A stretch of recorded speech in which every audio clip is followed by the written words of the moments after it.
Welcome to another edition of 42 Straight Years In. On my crackhead update, about 2 hours ago, I was sitting out on the patio. I seen a tow truck riding around in the parking lot, and the car was parked with the parked end. So he came around real fast, hooked it up from the back, and pulled it out. And this lady come running out. Evidently, she lived on the first floor where I live at. And she come running out there. She just had a nightgown on. It looked like she just got out of the shower or something. Man, she come flying out that door. Hollering out, "You can't take my car. How am I going to get to work?" And she got a Porsche. And he said, "Bank sent me at this car. You 3 months behind." I guess that's the norm. You get 3 months behind, they repo the car. She trying to tell him, "Oh, I made my payments." He said, "Well, you got to take it up with the bank. Go to your bank and talk to them. They sent me to get the car. I ain't got nothing to do with payments." So she laid down in front of the record truck, won't move. So the security here is Dallas police officer. Now this particular cop who's working, now he got zero tolerance. He don't even interact with the people who live at the other two. You always see them talking to other tenants. This guy don't. So he came out and told her, "Man, I'm ordering you to get out in front of that tow truck." The tow truck driver showed the cop the papers from the bank where he can repo this car. And she wouldn't. She just lay in front of the truck. So he told her, "I'm going to have to tase you."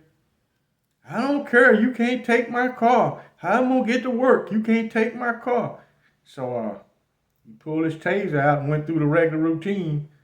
And he tased her. That taser must feel good to women. Man, all her goods come out. She barely had clothes on. She was laying there just flopping. And when he got through, she hollered a little while. Then she sit up. Looked like it wasn't phased her. So he said, "I'm going to order you. I'm going to tase you again. Get out in front of the truck." So she still won't get out in front of the truck. He tased her again. And she started hollering, "Okay, okay, okay." Finally, she got up. By she been tased, they called EMS. And they drove off with a Porsche. You know you can't afford over $1,000 a month. That's what it's going to cost with 20% down. You know, instead of getting you a Altima or something you can afford, you want to get a Porsche. It costs 3 times more than an Altima. That's my crackhead update. Y'all know what it is. Let's get your shanks out and get ready to ride. Yeah, I would have uploaded this video earlier, but I had some company and she just burned off.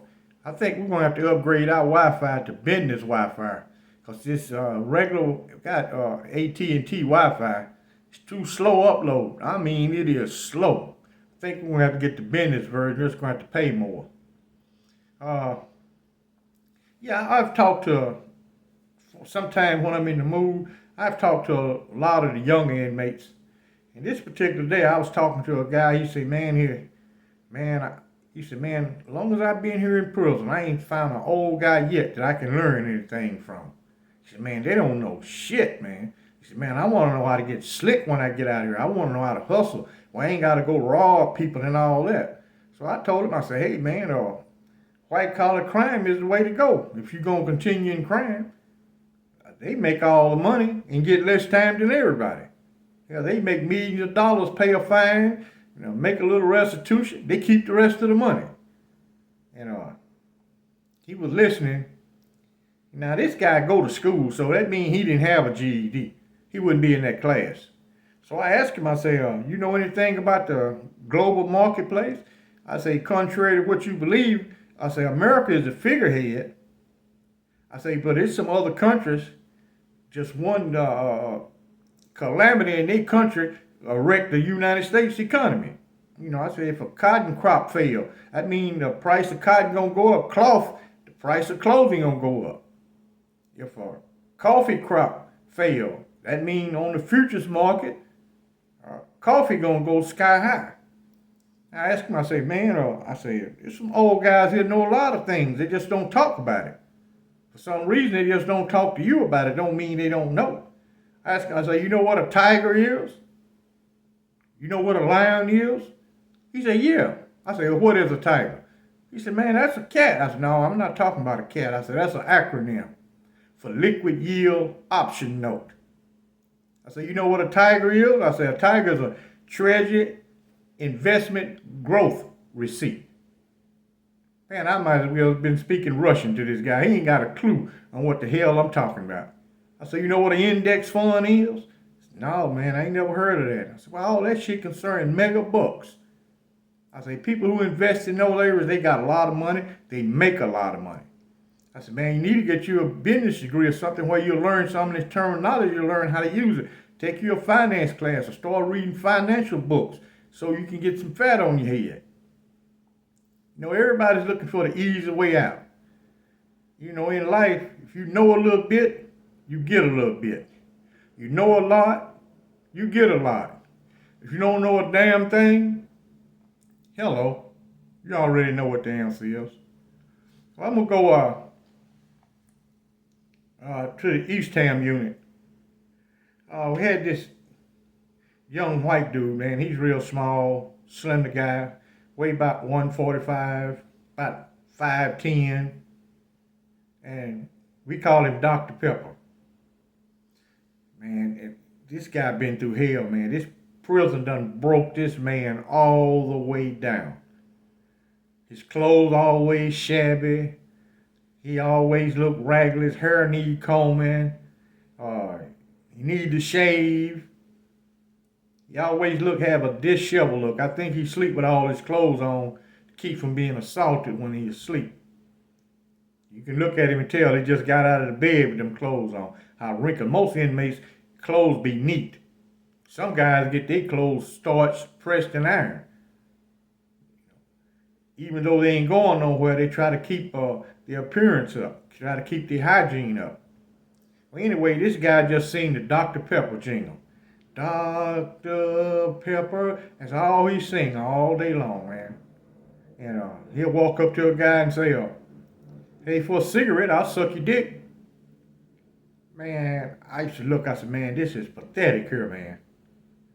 So, one day, somebody had paid him to stand in the commissary line for them.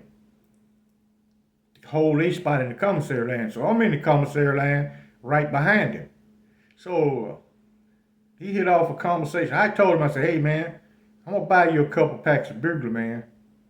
I said, I got some in the cell. I said, I smoke myself. Hey man, I sure appreciate it. I'll suck your dick. I said, no, I don't even play them kind of games, man. I said, I got me a chick here. I don't need that shit, man.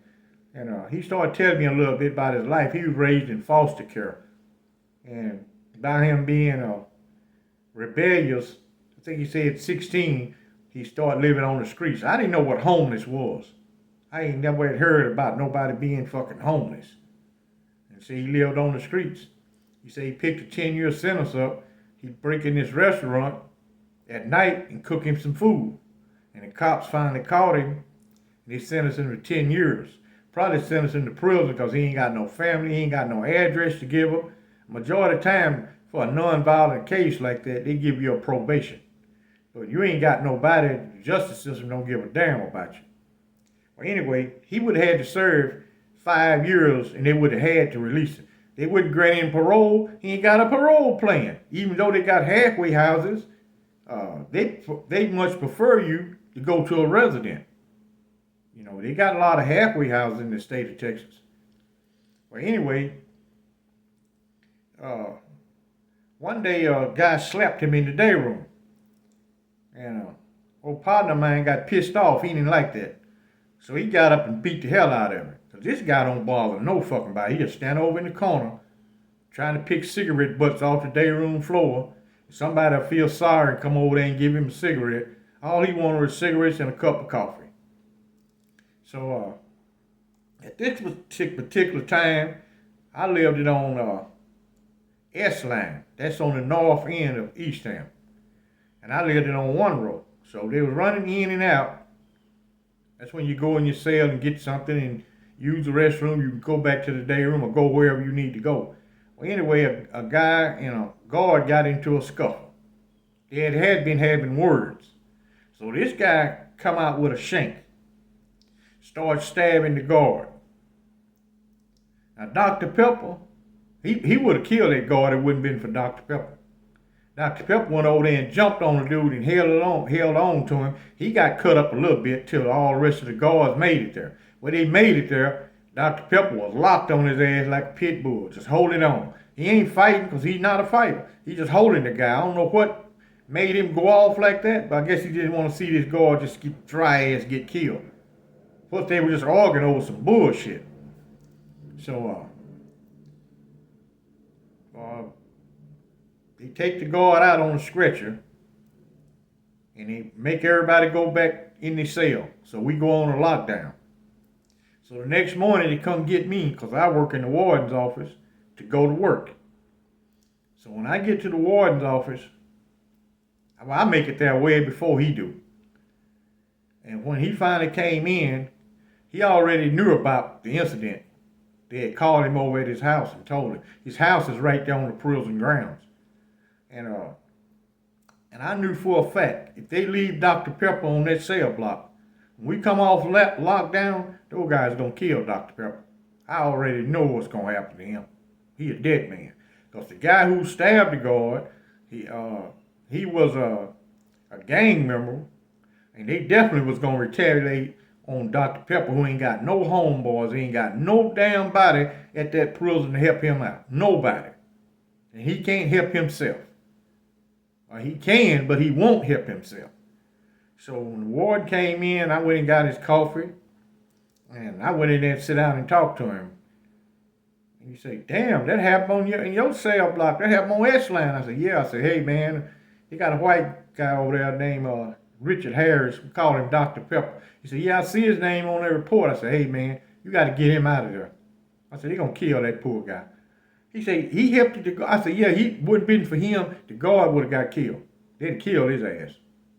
It wouldn't, no doubt in my mind, this guy wouldn't have killed him. Because the guard panicked. When he seen that fucking knife, he panicked. He did not know what to fucking do. He was going to get killed. And I told him, I said, hey, man, you got to place Dr. Pepper in lockup. I said, it's something you can do. You can go to Huntsville and talk to them damn people and get that dude out of prison, man. He's got a non-violent case. He a first offender. He never been to prison before. I know damn well you can help him out, and he done saved the guard's life. He said, I'm going to call the gang officers right now and have him to go pack his stuff and take him. I said, well, he ain't going to have no profit. I said, man, all he do is, I said, man, that man suck dicks for cigarettes. I said, all he wanted is cigarettes and coffee. He said, I tell you what, he called over to the commissary. I went and got him a couple cans of Bugler. That's when they still was selling cigarettes. And a cigarette lighter, and told me to go to the prop room, get him a radio, get him a hot pot where he can heat his coffee up, and get him a fan. And took him to lockup, put him in a cell. But he had rigged up with the people in lockup where this guy get to come out every day to the day room and watch TV by himself until he can pull some strings and get him up out of there. It took about a month. Dr. Pepper stayed in lockup. Finally, one morning, I seen Dr. Pepper's name. He was on the chain being released. So Warden Martin, his name was Charles Martin. He was the senior warden at Eastham. He was the first black prison guard at Ramsey unit. He was the first one. So if you was on the Ramsey unit and this guy knew you, man, he'd help you out. He helped all guys out being the Ramsey. He loved to talk about Wildcat and oh Lord, Captain Bad. That's who he was raised under. He was the only black work there was him. And he was number 22 years old at the time. He helped this guy out. You know, I ain't never condoned seeing a guy just brutalized just because you can. That shit they never registered with me. If you didn't do me nothing, I wasn't going to do you nothing. And I'm the same way out here.